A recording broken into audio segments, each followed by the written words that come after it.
So onto the anatomy of a camera. I do use different types of cameras, as I think I did mention on my last video. I'm comfortable mostly though with Canon cameras and Nikon cameras, but when I was studying, I was using, for the first and second year of my studies, I think I was using a Sony Alpha 230, and then I bought this one after that. This is what I completed my third year with.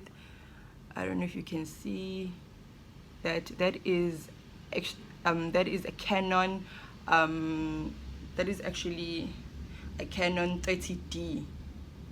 This is a Canon 30D.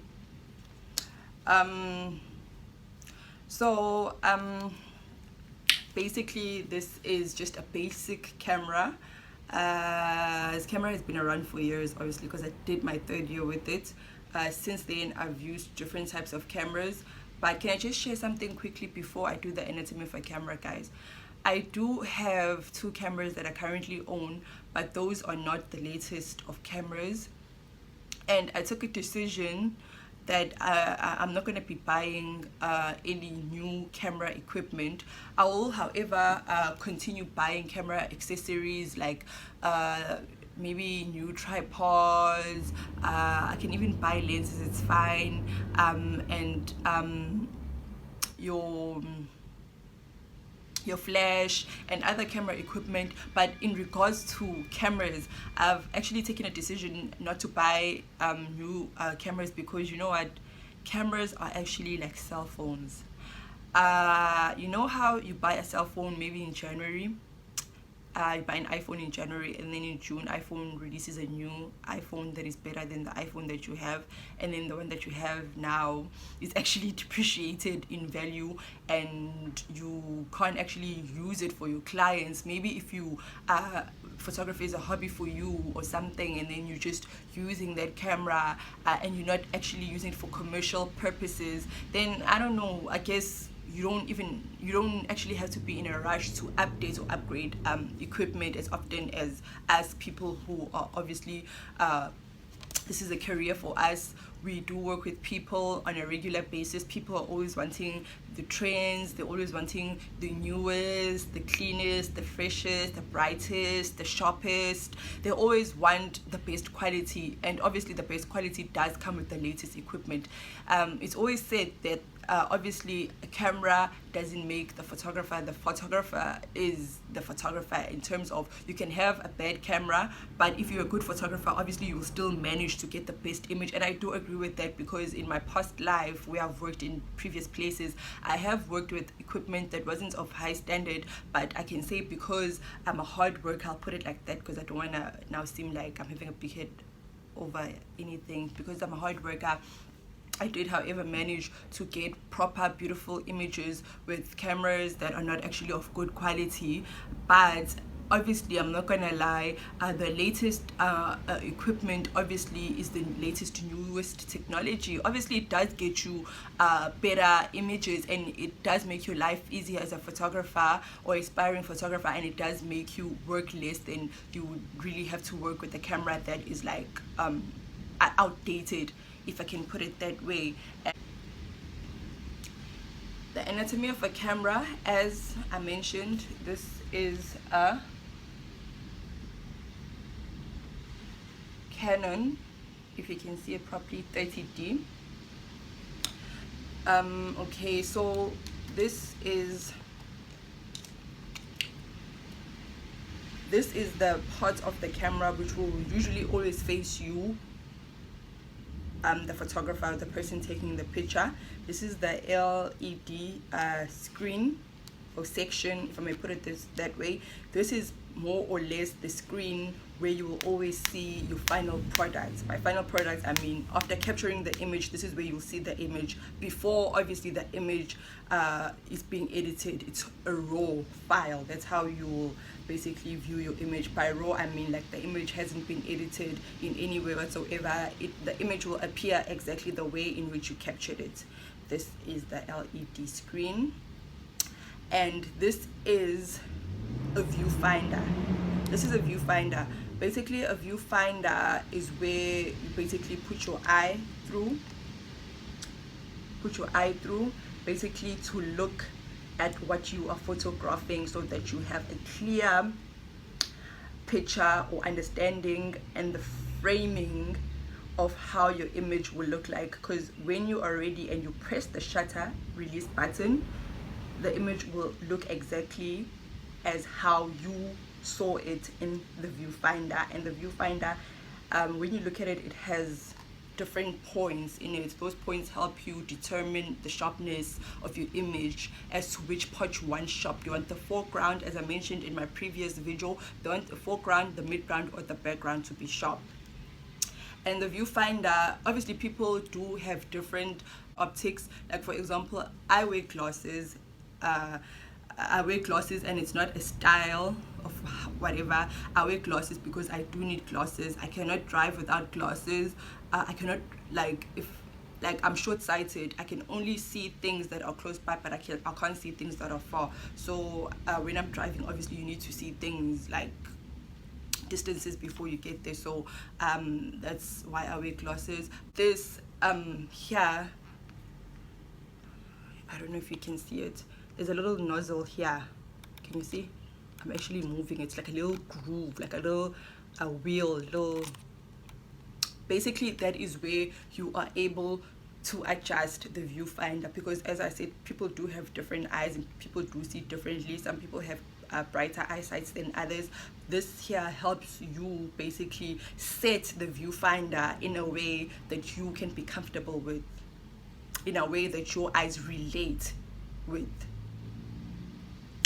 And we have the on and off button.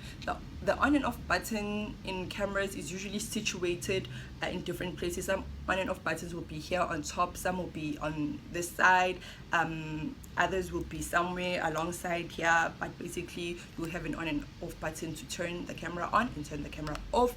And it's best practice to turn the camera off after you've used it, because you don't want to, after photographing something, take the camera and just place it in your bag without turning it off, because your camera could be accidentally touched by something, and then your footage could be deleted and a lot of things could go wrong. So it's better to just switch off your camera when you're done. And you always have a little different bar buttons, if I can put it that way. These buttons will be there basically to show you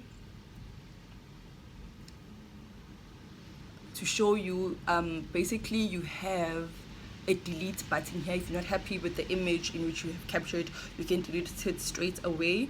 And this can also help you to just delete all the images at once if you choose to. You have here,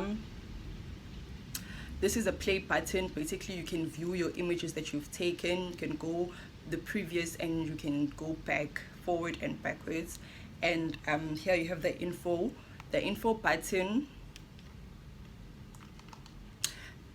The info button, you guys, is actually let me show you what I'm talking about. Okay, basically when I said play button, this is a play button. Okay, and basically you have this big wheel that's here. This one also helps you to go backwards and forwards to view your images. Like for example, see, the images are changing. See, the images are changing. And then you have your info button that you press. I don't know if this is sharp enough, but your info button will basically help you guys to determine your aperture, as I mentioned, your shutter speed, your color correct, and it will help you determine your ISO which you used for a particular information. So this is the picture, this is the picture details, I can use it that way. And then you have the menu. This is the menu button here on top, menu button. And with the menu button, basically the menu button will give you different options. It will give you the quality of the picture, it will give you, if you want to rotate the picture, it will give you a beep option, which is basically to say that when you capture the image, you want the you know, sometimes when you're capturing an image, you'll hear a camera go beep beep beep beep beep beep beep, beep, and then it captures the image. It will also give you a white balance. It will also give you a print order if you're going to print straight from your camera to if you have the cable code for that, you can just put the other part of the cable here and the last part of the cable into a printing machine, and you can print straight from your camera if you are a person who doesn't believe in editing, because I also don't believe 100% in editing. I believe that you should capture for perfection. And let me just say, be a photographer first before a mechanic. Shoot for perfection rather than shooting and then relying on Photoshop to fix your images for you. That's what I believe in. And red eye on and off, this helps you when you, especially photographing at night and you want to avoid red eye. In case you guys don't know, I'll still share some of these terms with you, but red eye, you'll find that when you capture an image, it will usually happen in dark conditions. If you're photographing in a dark place, it would be at night or indoors, and you don't have any other sort of lighting aiding you, then you'll find these problems occurring where people, basically the pupils, the black or parts, or others have brown, different color parts, it will basically be red. But that can also easily be removed in Photoshop, but luckily this camera does have that option of actually like you know, preventing it before you see it appear in your pictures. And we have this toggle here. This button is basically used to change from photography mode to videography mode. Now that is the beauty in technology, is that they are forever revolving, and they are currently or constantly creating cameras which can be video cameras as well.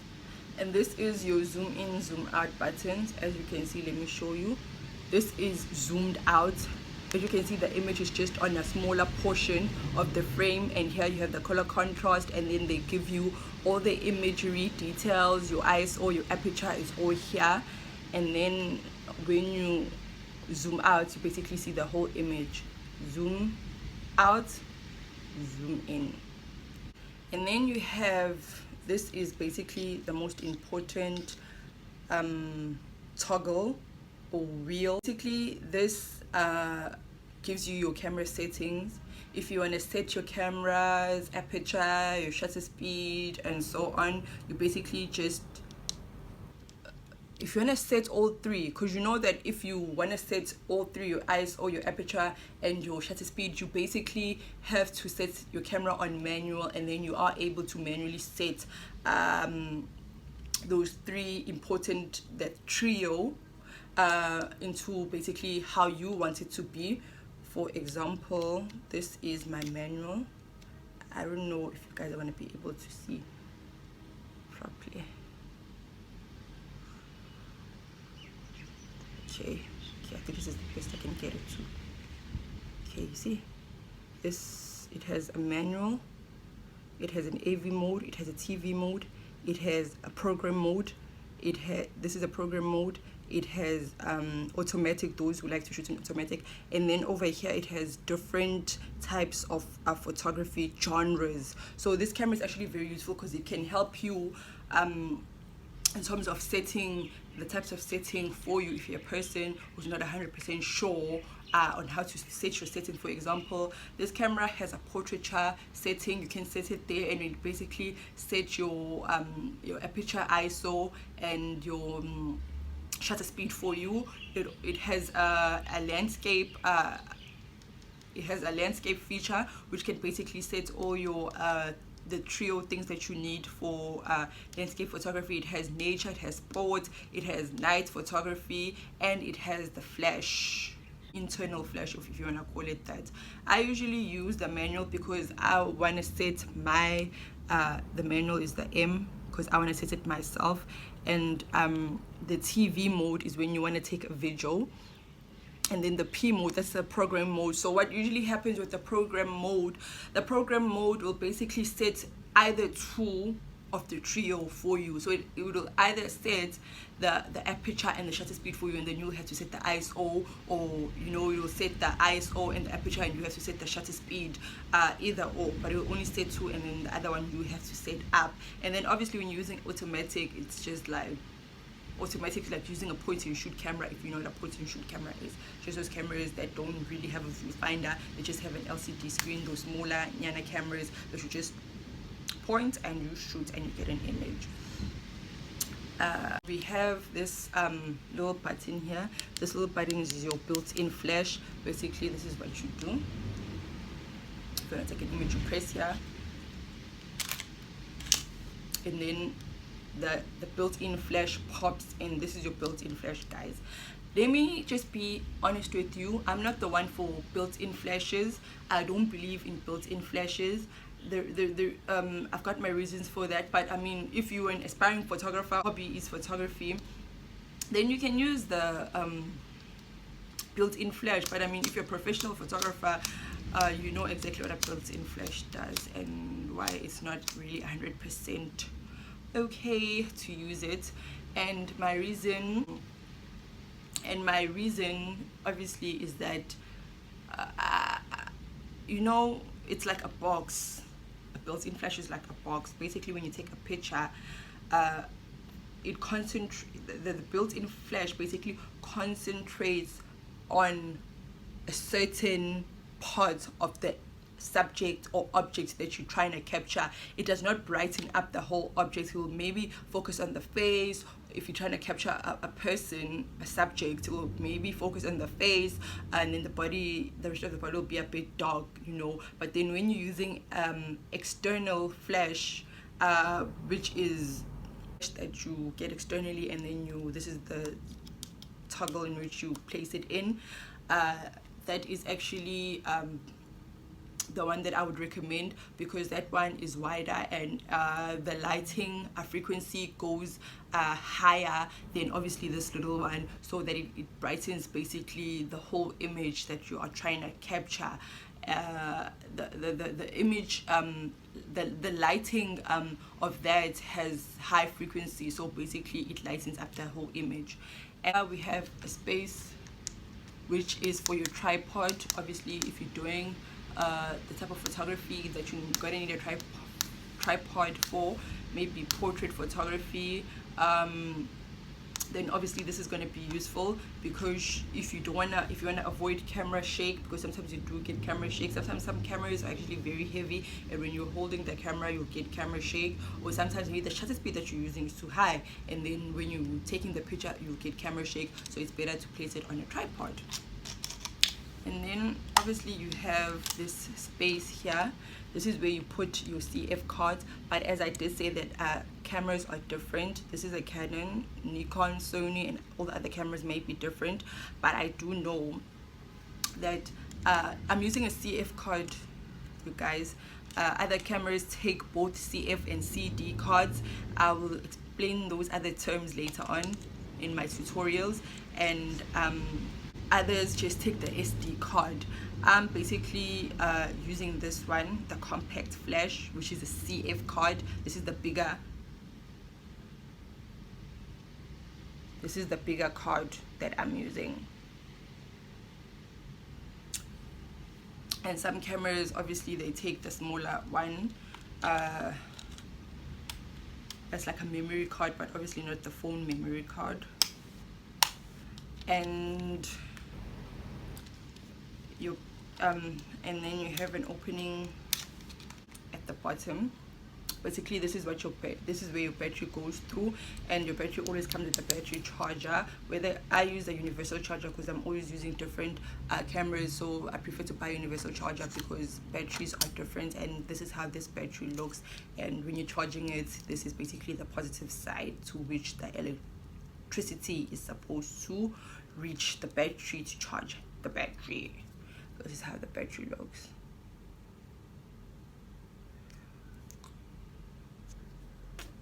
Okay.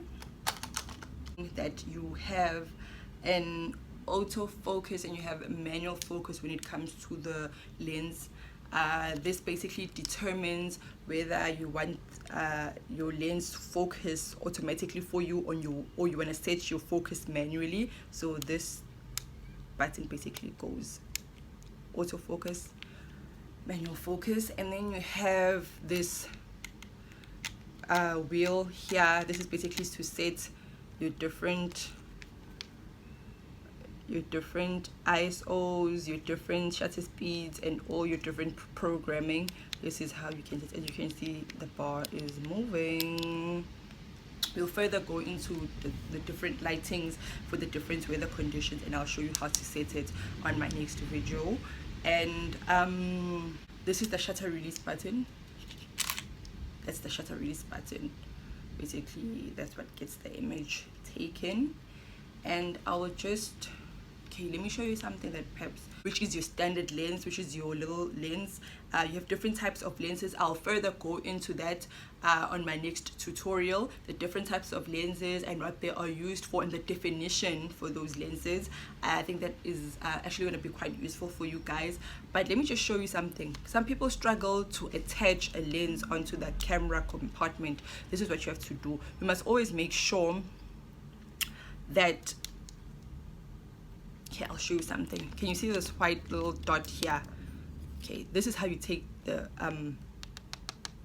out. This is how you take the lens out. You press here, you twist anti-clockwise, and you take it out.